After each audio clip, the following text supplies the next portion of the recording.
तख्त या ताबूत, यही किस्मत होती थी हर मुगल शहजादे की। क्योंकि मुगलों में उत्तराधिकार का कोई नियम नहीं होता था। आमतौर पर तलवार की ताकत से ही उत्तराधिकारी का निर्णय होता था। इसलिए किसी एक मुगल शहजादे को राजगद्दी मिलती अर्थात तख्त, और बाकी सभी विजेता द्वारा मारे जाते अर्थात ताबूत। नमस्कार दोस्तों, आपका स्वागत है संडीप हिस्ट्री चैनल में, जहां हम आपको भारतीय इतिहास की अनकही और अद्भुत सच्ची घटनाएं बताते हैं। अगर आप हमारे चैनल पर नए हैं तो तुरंत सब्सक्राइब करें ताकि आप हमारे वीडियो को मिस न करें। उत्तराधिकार की लड़ाई मुगलों में आम बात हुआ करती थी। बाबर की मौत के बाद उसके बेटों में उत्तराधिकार के लिए जंग हुई थी, पर शाहजहां के 4 बेटों के बीच उत्तराधिकार के लिए युद्ध एक नई बात थी। पहले जहां युद्ध बादशाह की मौत के बाद लड़े जाते थे, वहीं उत्तराधिकार के युद्ध शाहजहां के जिंदा रहते लड़े गए थे। इस उत्तराधिकार के लिए कई युद्ध लड़े गए थे, जिनमें से एक युद्ध था धर्मत का युद्ध। यह युद्ध भारतीय इतिहास की एक अहम कड़ी था, क्योंकि यही वह लड़ाई थी जिसके बाद भारत का भविष्य लगभग तय सा हो गया था। शाहजहां को अलग अलग बीवियों से 8 संतानें थी। हुनर बेगम, जहां आरा बेगम, दारा शिकोह, शाह शुजा, रोशन आरा बेगम, औरंगजेब, मुराद बख्श और गोहारा बेगम। शाहजहां के सभी बेटे बेटियां इसमें शामिल थे। जहां चारों बेटों दारा शिकोह, शाह शुजा, औरंगजेब और मुराद बख्श एक दूसरे के खिलाफ लड़े, वहीं बहनों ने एक या दूसरे भाई के साथ गठबंधन कर लिया। जहां आरा ने दारा शिकोह का समर्थन किया, रोशन आरा ने औरंगजेब का और गोहन आरा ने मुराद बख्श का साथ दिया। इसी तरह रईसों और सेनापतियों ने भी राजगद्दी के किसी न किसी दावेदार का साथ दिया। दरबारियों का स्वार्थी उद्देश्य किसी एक या दूसरे बेटे का पक्ष लेकर सत्ता हासिल करना था। चारों शहजादों को युद्ध और प्रशासन की कला में प्रशिक्षित किया गया था। वे मुगल साम्राज्य में राज्यपाल के रूप में काम कर रहे थे और सिंहासन पर बैठने की उनकी अपनी इच्छाएं थी। वे सभी विभिन्न प्रांतों में सिपे सालार उप राज्यपाल के रूप में काम कर रहे थे। पंजाब और उत्तर पश्चिमी प्रांत में दारा, बंगाल और उड़ीसा में शुजा, दक्कन में औरंगजेब और गुजरात में मुराद। प्रत्येक के पास अपने नियंत्रण में विशाल संसाधन थे। अब बात करें इस उत्तराधिकार की लड़ाई की कि ये शुरू कहां से होती है, तो दरअसल सितंबर 1657 की शुरुआत में शाहजहां बीमार पड़ गया था।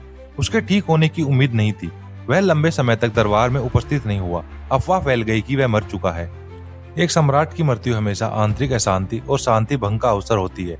उसकी मृत्यु की संभावना ने दरबार और साम्राज्य में प्रतिद्वंदी समूह को जन्म दिया। दारा शिकोह मुमताज महल और सम्राट शाहजहां का ज्येष्ठ पुत्र था। शाहजहां चाहता था कि उसका धार्मिक सहिष्णु प्रवृत्ति का पुत्र दारा शिकोह मुगल सम्राट बने। इसलिए शाहजहां ने दारा को अपना उत्तराधिकारी नियुक्त करने का फैसला किया। उसके अन्य बेटे और कई कट्टर मुस्लिम उलेमा और सरदार दारा को उसके उदार धार्मिक विचारों के कारण नापसंद करते थे। इसी कारण शाहजहां के तीसरे कट्टर बेटे यानी औरंगजेब को ये मंजूर नहीं था। नतीजतन उत्तराधिकार के लिए युद्ध छिड़ गए। औरंगजेब, जो भाइयों में तख्त का एक दावेदार था, वह इस युद्ध के बाद तख्त का सबसे प्रबल दावेदार नजर आने लगा। जब शाहजहां अपने जीवन के अंतिम पड़ाव पर था, तो उसने पूरी तरह से मन बना लिया था कि दारा शिकोह ही मुगल सम्राट बने। इसके लिए शाहजहां ने एक बैठक बुलाई और सभी से कहा कि दारा को सम्राट का सम्मान दिया जाए। इसी बीच ये अफवाह फैल गई कि शाहजहां की मृत्यु हो गई है और दारा शिकोह ने खुद को मुगल बादशाह घोषित कर दिया है। शाहजहां के बाकी तीनों पुत्र भी सम्राट बनने के लिए पहले से ही उत्सुक थे। वहीं अफवाह से उन्हें लगा कि दारा शिकोह ने उन सबको धोखा दे दिया।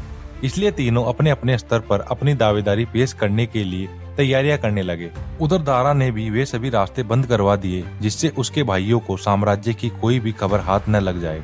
सबसे पहले मुराद ने खुद को अहमदाबाद में मुगल सम्राट घोषित कर लिया। फिर इसके बाद शाह शुजा ने भी बंगाल में समय को बादशाह घोषित कर दिया और ताज पाने के लिए बंगाल से सेना लेकर आगरा की तरफ रवाना हो गया। इन सभी भाइयों में औरंगजेब सबसे शातिर और कट्टर प्रवृत्ति का था।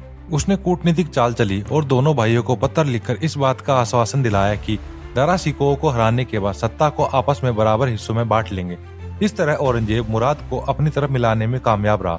उधर शाह शुजा की सेना आगरा की ओर तेजी से बढ़ रही थी, जिसको रोकने के लिए शाहजहां ने दारा को कहा और दारा ने अपने पुत्र सुलेमान शिकोह और जय सिंह को उसका सामना करने के लिए भेज दिया। इस तरह बनारस के नजदीक बहादुरपुर में फरवरी 1658 में युद्ध छिड़ गया। सुलेमान और जय सिंह के नेतृत्व में मुगल सेना विजयी हुई, जिसमें शाह शुजा को वापस बंगाल जाने के लिए मजबूर होना पड़ा। दूसरी ओर औरंगजेब और मुराद की सेनाएं दीपालपुर में संयुक्त हो गई और वे आगरा की तरफ बढ़ने लगी। इसी बीच औरंगजेब ने बड़ी चतुराई से मीर जुमला को अपनी तरफ मिला लिया, जिसके पास भयंकर तोपें, अंग्रेज और फ्रांसीसी तोपची थे। इस तरह औरंगजेब ने अपनी चाल चल दी और अपनी सेना मजबूत कर ली। इसके बाद अपने भाइयों का सामना करने के लिए दारा शिकोह ने कासिम खां और जोधपुर के राजा जसवंत सिंह को मुगल सेना की कमान सौंप दी। आखिरकार 15 अप्रैल 1658 में उज्जैन के पास धर्मत में दोनों सेनाओं का आमना सामना हुआ और युद्ध छिड़ गया। युद्ध की शुरुआत हमेशा की तरह लंबी दूरी से तोपों, रॉकेट और बंदूकों के दागे जाने से हुई। जसवंत सिंह की सेना की तरफ से राजपूत नेता मुकुंद सिंह हाड़ा, रतन सिंह राठौड़, दयाल सिंह झाला, अर्जुन सिंह गौड़, सुजान सिंह सिसोदिया और अन्य सभी अच्छे घराने के लोगों के साथ आगे बढ़े। राम राम का नारा लगाते हुए वे दुश्मनों पर बाघों की तरह टूट पड़े और सारी योजनाएं नष्ट कर दी। शाही सेना की फौज औरंगजेब की फौज के मुकाबले बहुत ज्यादा थी। जसवंत सिंह और कासिम ने एक शानदार शुरुआत की और औरंगजेब की सेना पर भारी पड़ने लगे। एक समय ऐसा लग रहा था कि राजपूतों का आक्रमण औरंगजेब के अग्रिम मोर्चे पर भारी पड़ रहा था, लेकिन उसके अग्रिम मोर्चे पर उसके सबसे बेहतरीन सैनिक तैनात थे, जो थे 8000 कवचधारी योद्धा। उसमें से कई अफगान जनजाति के वंशानुगत लड़ाके थे और औरंगजेब के सेनापति भरोसेमंद लोग थे। यहाँ दिन की सबसे जिद्दी और निर्णायक लड़ाई हुई। यह करीबी मुकाबला इतना भारी था कि जमीन खून से लाल हो गई थी, लेकिन राजपूत कई परस्पर विरोधी कुलों में विभाजित होने के कारण एक साथ हमला नहीं कर सकते थे। वे 6 या 7 टुकड़ियों में बटे हुए थे, जिनमें से प्रत्येक अपने सरदार के अधीन था और प्रत्येक ने हमला करने का अपना बिंदु चुना था। इस प्रकार उनके हमले का बल औरंगजेब के वन में घने समूह से टकराते ही विभाजित और कमजोर हो गया। तभी औरंगजेब ने एक बेहतरीन नेतृत्व का प्रदर्शन किया और उसने अपने हाथी के पैरों में जंजीरें बंधवा दी ताकि वो आगे पीछे न हो सके। दूसरी तरफ अपनी सेना से मुगल सैनिकों का ज्यादा समर्थन न मिलने के कारण राजपूत हतोत्साहित और हताश हो गए। उनके वीर नेता मुकुंद सिंह हाड़ा की आंख में तीर लगा और वे वहीं गिर पड़े। आक्रमण में शामिल सभी 6 राजपूत सरदार मारे गए।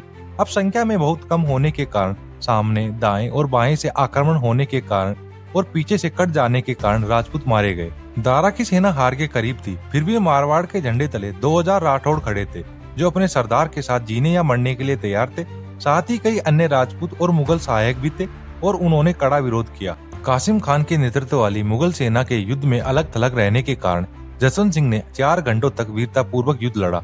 हालांकि वे घायल थे, उनकी आवाज उनके राजपूत सैनिकों के लिए निरंतर प्रोत्साहन थी। जसवंत सिंह के युद्ध के मैदान से पीछे हटने के साथ ही युद्ध हार चुका था।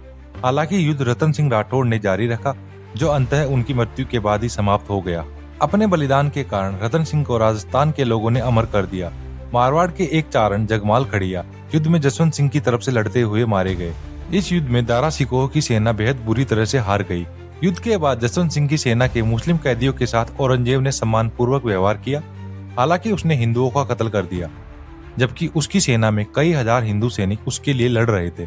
कासिम खान को युद्ध के बाद औरंगजेब ने मुस्लिम भाईचारे की बात कही कि दारा तो हिंदू हो गया है और पंडितों की भाषा संस्कृत पढ़ता है और वह सम्राट बना तो सभी मुसलमानों को हिंदू बना देगा, और इसके तो सेनापति भी हिंदू राजपूत है, इसलिए काफिरों के साथ मरकर जहन्नुम जाएगा क्या।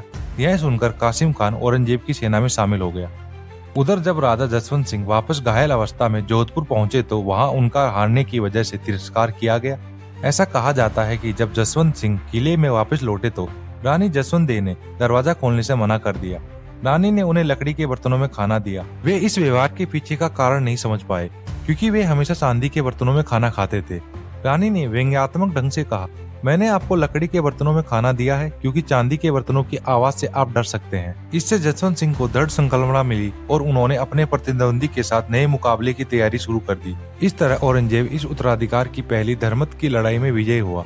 हालांकि इस युद्ध के बाद दोनों सेनाओं में फिर से सामूगढ़ का युद्ध होना बाकी था। तो आज के वीडियो में इतना ही, मिलते हैं नेक्स्ट वीडियो में। अगर आपको यह वीडियो पसंद आया हो तो इसे लाइक करें, शेयर करें और ऐसे ही शानदार वीडियोस के लिए हमारे चैनल संडीप हिस्ट्री को सब्सक्राइब करना न भूलें। धन्यवाद। जय हिंद, जय भारत, हर हर महादेव।